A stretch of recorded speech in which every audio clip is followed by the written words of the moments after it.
I stand atop the hacienda and sing, we belong here. We belong. And it turns out that those who are outside a received narrative are best placed to see what's missing, are best placed to see where the light should be shining. School to me was like, I'm afraid to say, family, because I was brought up in children's homes, and I could smell family on all the children that came to the school. The head teacher decided that the Ofsted inspection was not her aim. She said, well, I have these standards with Ofsted, and we started to actually measure ourselves by those standards. But I didn't come into education to be measured by those standards. I came because I wanted to be in wonderful places, magical places, brilliant places. So I put those there. So the school's doing really well in Ofsted.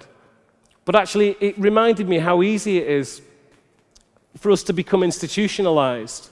The entire institution, I realized when I was in care, was waiting for us to break the glass so that it could become itself. Because when we broke the glass, everybody knew what to do. The institution was mercurial until glass was broken. I would go so far as to say that they wanted the glass to be broken so that they could then see themselves in the institution as knowing precisely what to do. They never congratulated us for not breaking the glass. Ever. 20 traumatized adolescents with red boxes that say, in emergency, don't break the glass, and we didn't. People were waiting for me to do something wrong, and in so much, they were pushing me towards doing something wrong so that they could be themselves, become themselves. I'm a creative by trade. And creativity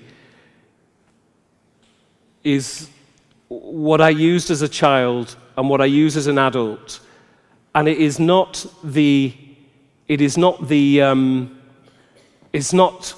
monopoly of artists.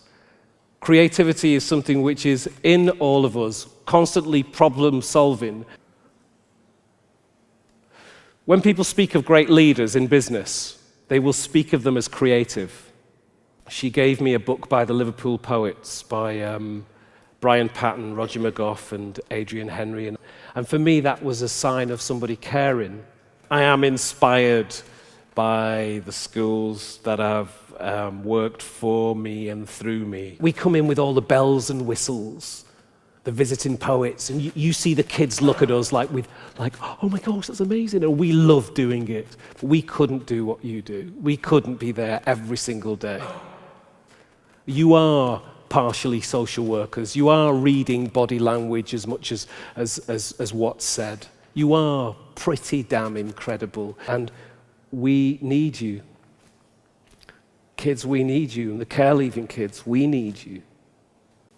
Thanks a lot, folks. Can I just say one more thing? And it's just about Sainsbury's. It's just like what you have in Sainsbury's. You have people teaching you how to get them out of a job.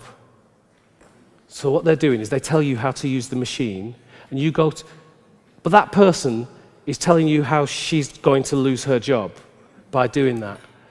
And it's happening in teaching.